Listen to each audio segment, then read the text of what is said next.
Son las 6 de la tarde con 7 minutos. Estamos de vuelta. Nunca nos fuimos de esta frecuencia pública por Radio USACH y, por supuesto, también a través de nuestro canal de televisión 50.2, que lo puedes ver ahí en streaming. Primer plano. Bueno, ya te comentaba, Cuerpos en Tránsito es un proyecto de investigación en salud trans que busca contribuir en la mejora continua de los espacios sanitarios respecto a los derechos y las necesidades de atención de personas trans y o no binarias. Bueno, la investigación se basó en los datos obtenidos en la primera encuesta nacional de salud trans de este país, de nuestro país, que en algunos puntos determinó que el 25,8% de la población encuestada nunca ha recibido, estamos más de un cuarto, ¿no? Nunca ha recibido atención médica o psicológica relacionada con su identidad de género. Las razones las vamos a conversar con quienes ya nos acompañan a nuestro estudio. Parto con una persona muy querida para nosotros porque trabajaba con nosotros de muy chiquitito. Ya partió sus inicios como realizador audiovisual en el proyecto también de acá con Escena Viva, bueno, Santiago TV y Radio USACH, y él es participante y parte del proyecto Cuerpos en Tránsito. Andy González, queridísimo, bienvenido a tu casa. Hola, feliz de estar acá nuevamente.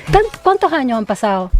Como 5, creo. Sí, al menos. Al menos, sí. No, pero feliz de que siempre me reciban acá con los brazos abiertos. Todos los programas, todos los equipos, bueno, Muriel Rivero sin duda, porque tú trabajaste directamente con ella, bueno, Pablo Medel y tantas personas también ahí que te quieren y saben además todo el trabajo que vienes realizando a propósito de lo que nos convoca hoy, y por eso también está Miguel Rosselló, psicólogo de la Universidad de Chile, académico, investigador de la Facultad de Salud y Ciencias Sociales de la UDLA y coordinador de la Comisión de Género y Sexualidades del Colegio de Psicólogas y Psicólogos de Chile. Desde el año 2006 investiga sobre salud trans y es director justamente de la investigación Cuerpos en Tránsito, este maravilloso proyecto. Bienvenido, Miguel, ¿cómo estás?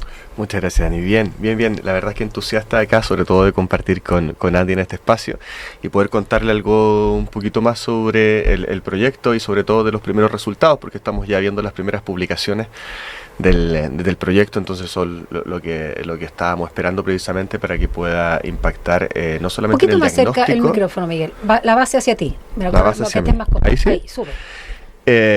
Precisamente para tener un diagnóstico que no teníamos en este país respecto a las necesidades de atención, respecto a las experiencias de violencia, respecto a las barreras de acceso, etcétera, de la población, lo que es fundamental para realizar políticas públicas. Partamos con el insumo base de esta encuesta nacional, cómo se genera, la cobertura que tuvo, los datos que se levantan y sobre todo me interesa saber más allá de la metodología y los datos más técnicos, cómo la reciben cada uno de ustedes. Porque hay encuestas y encuestas, hay unas que tienen subregistro, hay otras que invisibilizan por un sesgo y hay otras que la verdad arrojan datos que nos sorprenden, positivo o negativamente. Parto contigo, Miguel.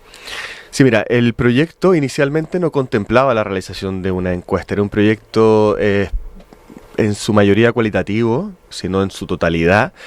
Y en el trabajo que desarrollamos en conjunto, conociendo un poco el contexto, viendo qué datos había, ¿no? Haciendo estas revisiones en la literatura y sobre todo en el contacto con el bloque de Salud Trans para Chile, un equipo de trabajo que se organizó hace un par de años atrás precisamente en la búsqueda de una salud trans para el país y del cual el proyecto forma parte desde su inicio. Nos dimos cuenta de que, bueno, faltaban un montón de datos. Quisimos entonces una modificación en la metodología e incorporamos esta encuesta, una encuesta que terminó siendo de 53 ítems, dividido en tres campos importantes. Por un lado, cuáles son las necesidades de atención, por otro lado, las experiencias de violencia y por otro lado, las barreras para el acceso a la salud. Y lo construimos, por supuesto, en conjunto con académicos especializados, pero también con la población directamente, que va a ser objetivo del proyecto, para ver si las preguntas eran atingentes y revisando si cubríamos todos aquellos aspectos que eran necesarios de conocer. Y ahí es cuando se instala entonces esta encuesta, una encuesta que dura, yo creo que es de la encuesta que ha estado abierta más tiempo, yo creo que estuvo como 1 año y medio abierta, precisamente porque hay que decir las cosas también como son. La población trans es una población que ha sido bastante expoliada en sus conocimientos por parte del mundo académico y por tanto hoy día también hay una resistencia a participar de cualquier instancia donde generalmente la investigación no termina impactando directamente en su bienestar, ¿no? Entonces, por eso fue un proceso largo, pero finalmente tuvimos una respuesta bastante importante por parte de la comunidad. Las encuestas que teníamos hasta el momento con la población trans y no binaria no superaba las 320, 350 personas. Esta encuesta fue respondida por 1.116 personas a lo largo del territorio nacional, o sea, triplicamos prácticamente la cantidad de respuestas y hoy día es la encuesta más representativa en torno a la temática. Andy, sobre todo considerando lo que dijo Miguel de respecto a estos 3 ítems, ¿qué te llamó la atención? Tanto por experiencia personal o lo que se levanta en la encuesta pensando en las demandas o las necesidades, por otro lado la violencia ejercida y la última que está relacionada con el acceso propiamente tal. Bueno, lo más importante es que, claro, uno como persona trans que va a los servicios sanitarios, como que yo experimenté discriminación, he experimentado ciertas como dificultades para acceder a los servicios de salud, y es algo que se comenta entre la comunidad trans. Entonces estos datos como que lo hace ya como tangible, como decir esto realmente pasa y poder entregarlo como a la sociedad en general. Creo que esa es como la importancia de este estudio, porque claro, como lo decía Miguel, siempre los estudios se quedan como en la academia, en los libros, pero no llegan a impactar a la gente. Entonces lo que buscamos hoy en día es como hacer eso, que en realidad el estudio esté a disposición de las personas, como para que existan mejoras.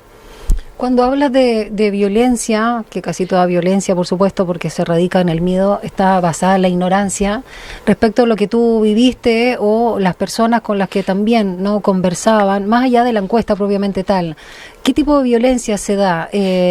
Bueno, yo como mujer siempre he vivido también y he visto a otras personas que la han sufrido de mayor forma la violencia obstétrica, ¿no? Que es una cosa espantosa, o sea, pero también veo que hasta el día de hoy se sigue generando este tema que tú también has mencionado muchas veces, Andy, de patologizar, de volver enfermedad algo que es natural o algo que corresponde a la complejidad de los seres humanos. Entonces, más que la violencia propiamente tal, ¿dónde crees que radica? Y sobre todo en una sociedad como la nuestra. Bueno, yo principalmente en la ignorancia y también como la falta de formación académica hacia las personas que trabajan en la salud. Creo que eso es muy... y eso también se refleja en lo que hablábamos con Miguel. También hay como mucho juicio desde las personas que trabajan en la salud hacia las personas trans. Y eso ha generado de que muchas personas trans no vuelvan a pisar un centro de salud. Conozco personas trans que hace más de 30 años no han ido a un médico. Wow. Y eso igual es alarmante. Y claro, es algo que nosotros comentamos entre nos, pero acá lo podemos ver reflejado en un papel. Que eso es como lo importante que tiene este proyecto y lo bonito también que también ha impactado, como lo decía Miguel, en el MinSal. Pero claro, hay mucho trabajo por delante y también hay muchas situaciones que han sido invisibilizadas hoy en día y que se han quedado muy atrás también, por ejemplo, con la ley de identidad de género que tenemos hoy en día, o también con las personas no binarias, que justo mientras estamos hablando en este momento, hay una persona no binaria que cambió su carnet de identidad y no puede comprar un bono para atenderse porque no existe un formulario o que reconozca su identidad como tal. Entonces es súper alarmante que eso esté sucediendo y que no se esté cambiando el sistema para hacer más accesible la salud, que es algo tan básico y algo que tan tú digno. conoces muy bien porque has sido vocero o influencer, ¿no? También en relación a todo lo que implica el tránsito y por supuesto también has compartido tu experiencia generosamente en revistas, por supuesto también en las redes sociales, y eso es una ayuda tremenda, pero que se da siempre entre las bases, ¿no? Entonces, cuando tú hablas, o cuando hablan en general de la violencia en términos de salud por la ignorancia, ¿se da tanto en el mundo público como privado o es algo que en algún sector se acentúa más por discriminación o por lo que sea y los otros están como más o menos obligados, sobre todo lo estatal? Miguel. Mira, es compartida, Ya. es generalizada, porque esto tiene diferentes aristas. Generalmente esto se aborda en términos como individuales, pensar que, por ejemplo, hay un profesional que en particular no tiene la formación necesaria, pero así como el ejemplo que tú señalabas respecto a la violencia obstétrica, hablamos de un sistema en donde las normas de género y la formación la creación de conocimiento van muy de la mano y se legitiman mutuamente y reproducen constantemente las violencias de uno y otro lado. Entonces, si bien vemos algunas diferencias, en el estudio vimos algunas diferencias a favor específicamente de aquellos espacios que están especializados en atención de salud trans, que son las conocidas como policlínicos trans. Son aquellos espacios en donde hoy se recibe atención en algunos hospitales públicos a lo largo del país con prestaciones diferenciales, algunos, porque todavía no está institucionalizado. Exacto, algunos. Exactamente. Pero igualmente te diría que es algo compartido, es algo extensivo. Y ahí tenemos diferentes experiencias. Desde lo que en la literatura generalmente se habla es que existe una especie de borrado de las personas trans, tanto en términos informacionales. Eso quiere decir, por ejemplo, que se suele asumir que todas las personas son cisgénero, por ejemplo, que en los currículums académicos no se habla, no se enseña, ¿no? Y si se enseña, bueno, prácticamente escasas menciones. Y por otro lado tenemos también borrados institucionales, es decir, ausencia de políticas, ¿no? Donde incluso se consideran que esas políticas ni siquiera son necesarias.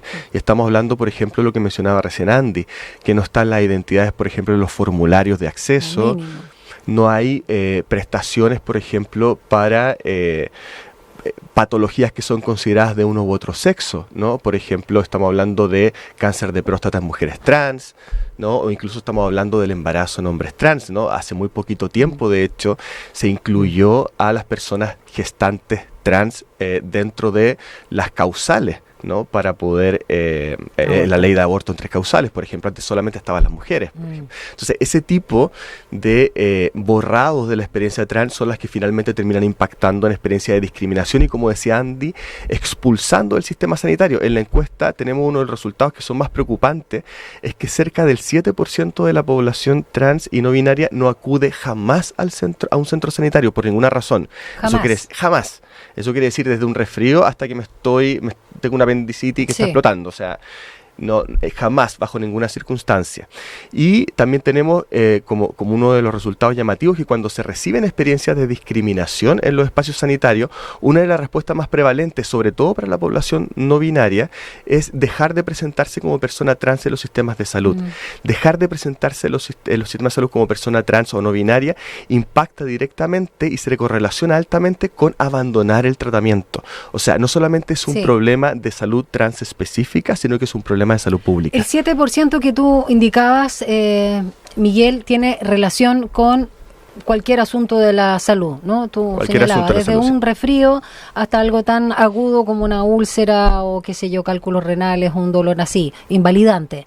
Pero el otro porcentaje que nosotros comentábamos al inicio es más de un cuarto, 25,8% de la población encuestada que nunca ha recibido atención médica o psicológica relacionada con su identidad de género. Hablemos un poco de ese porcentaje que a lo mejor también tiene relación con lo que tú decías, Andy, de estas barreras porque se sienten discriminados, discriminadas, porque obviamente hay mucha ignorancia, entonces como para qué. Hablemos de algunas de las razones por los temas relacionados con la identidad de género por la que la gente no acude a pedir ayuda médica, física o psicológica o guías que nos puedan ayudar en un sistema tan en crisis como el que estamos viviendo, una sociedad tan en crisis.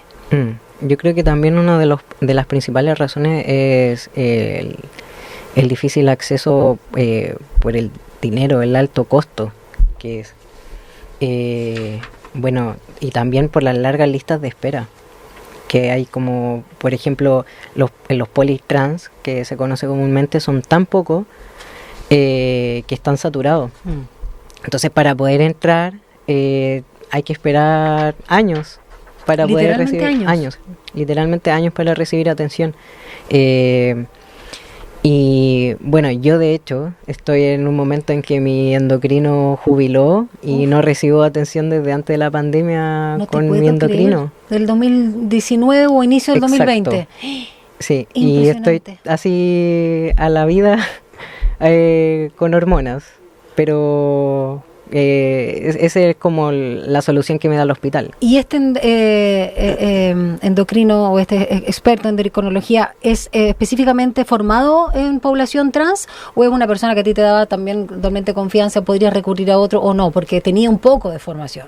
Es que lo que tiene el hospital, tal como conversábamos en el principio, que funcionan casi a voluntades.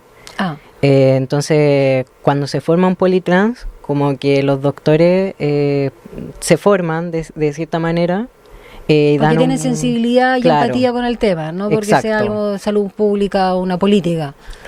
Exactamente. Todo es hacia voluntades y de buena onda. Se te fue el doctor buena onda y te quedaste sin doctor. Exacto. Así tal cual. Simple. No, no hay nadie que lo ha reemplazado todavía. Impresionante. Y tal como yo, hay muchas personas en el hospital que estamos con la misma situación de que no pueden, y es como un círculo vicioso, porque yo no me puedo ir a hacer mi examen de sangre porque no hay un doctor que me dé la orden, y eso también genera de parar mi tratamiento, porque no me puedo hacer los exámenes, tampoco porque hay un doctor que me revise los exámenes si estoy bien o mal. Por supuesto.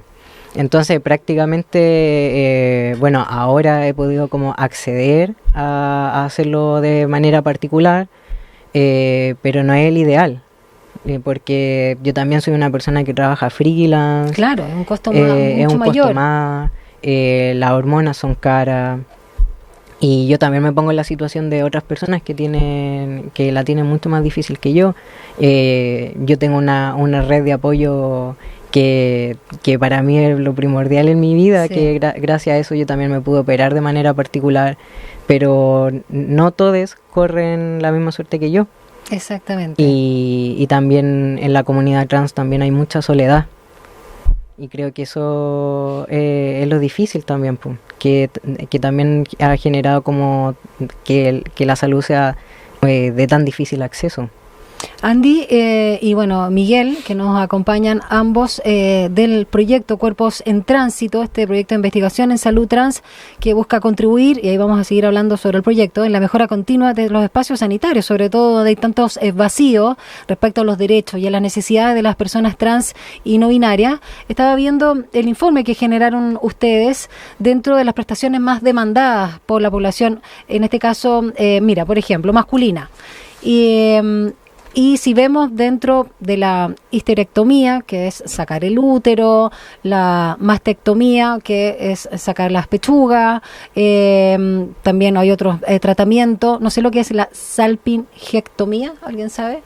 ¿No? Sí, tiene que ver con, bueno, en general estos nombres extraños que ves. Que algunos los conozco. Tienen que ver con los órganos genitales, reproductores internos. Sí, claro, y el salpingectomía, ¿sabes? Eso, puede ser ya, todo perfecto.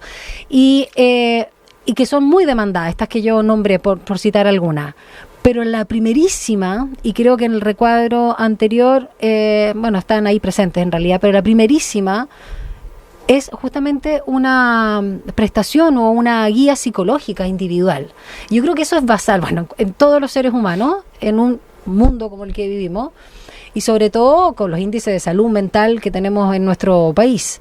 Ahí cuáles son también las grandes, no solo los grandes dolores y sufrimientos, sino distorsiones que se pueden dar con este mundo que no ve, que no entiende, que quiere seguir en un statu quo que es irreal, por cierto.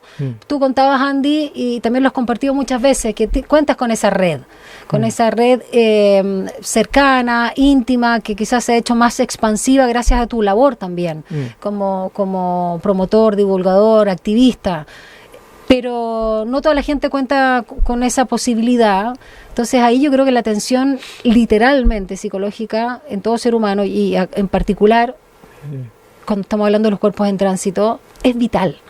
Hablemos de ahí también como, no sé si los testimonios o lo que han compartido de lo que también es basal en paralelo con todo lo anterior, que es lo que estábamos hablando.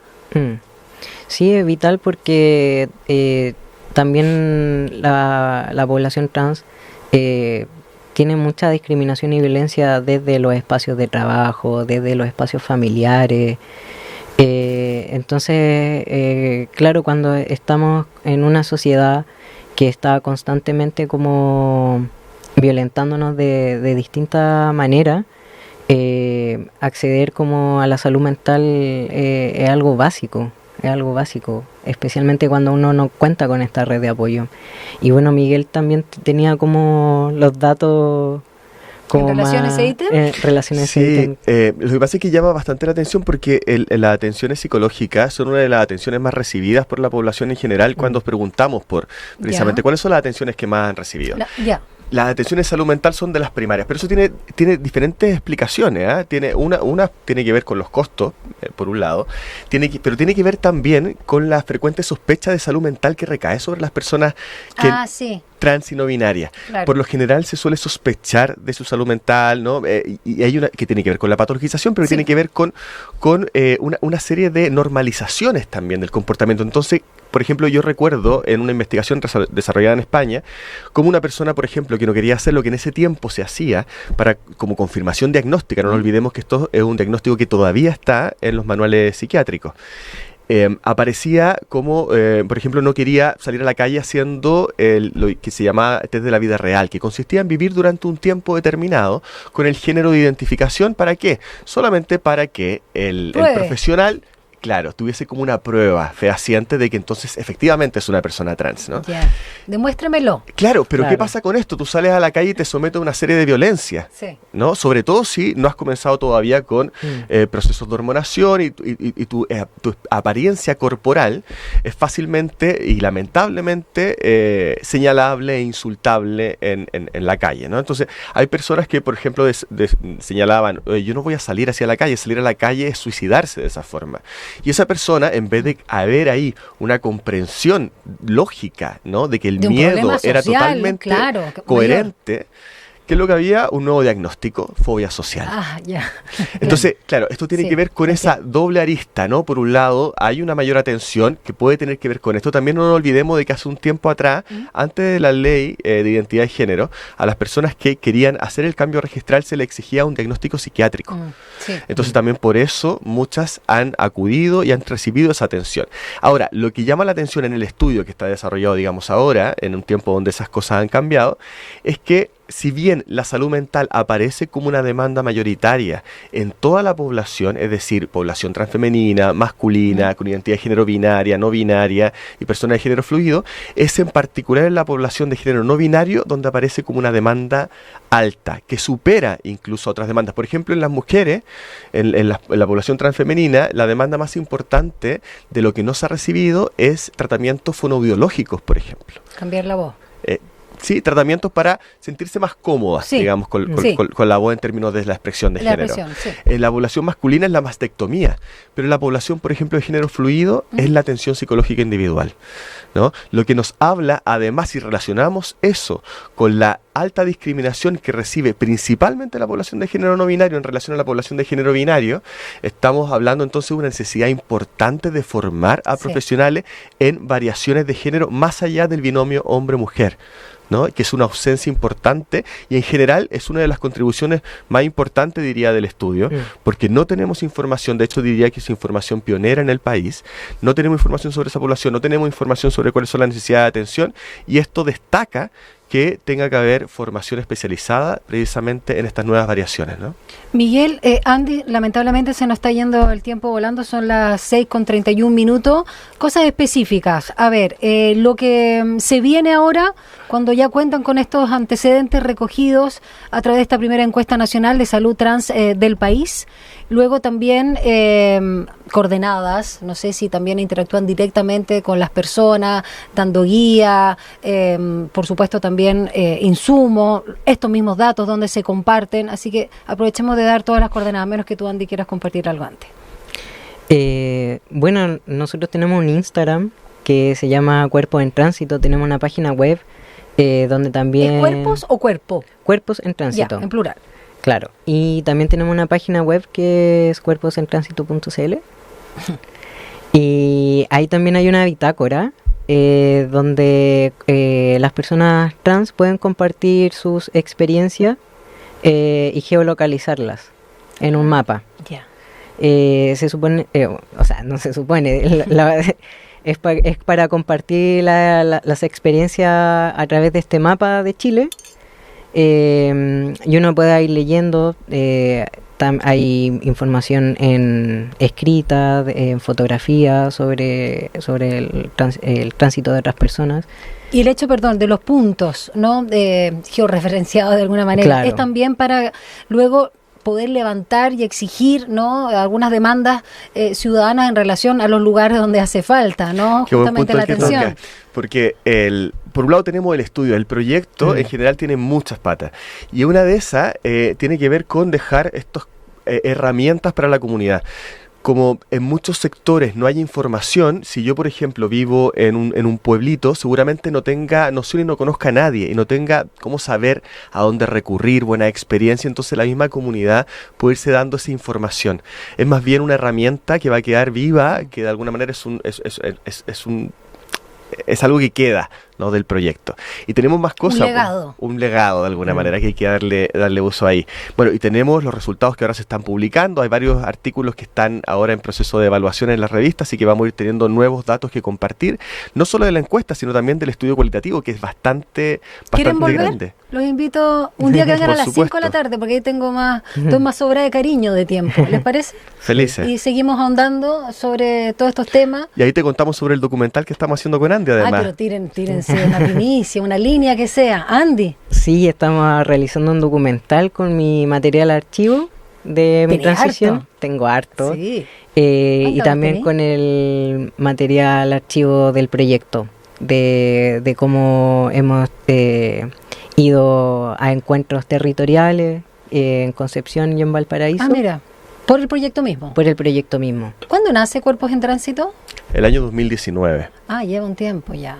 Sí, entonces ya lleva 2 encuentros territoriales, entonces... Sí, los encuentros territoriales son más bien del bloque de Salud Trans para Chile, donde participa el proyecto, y nosotros hemos coordinado, de hecho uno, el de Viña, fue coordinado importante por el proyecto, pero son encuentros del bloque de Salud Trans para Chile, que aprovechamos de saludar además a todos nuestros queridos compañeros. Andy, tienes muchas horas, me imagino, ahí grabadas. Sí, un montón, ¿no? Y mucha experiencia y muchas cosas bonitas que mostrar. Porque eso es lo rico de estar en comunidad, que también hay muchas luces.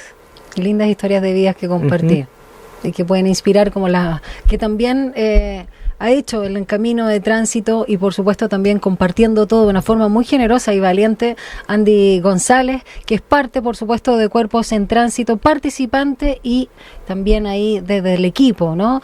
Como primera persona también ir motivando y inspirando con esas historias también lindas. Y Miguel Rosselló, psicólogo también de la Universidad de Chile, académico, investigador de la Facultad de Salud, Ciencias Sociales de la UDLA y coordinador además de la Comisión de Género y Sexualidades del Colegio de Psicólogas y Psicólogos de Chile, muy necesario, desde el año 2006. Tú fuiste uno de los precursores. Investiga sobre salud trans, hay que decirlo, ¿no? En este país, 2006 ha pasado harta agua y todavía estamos al debe.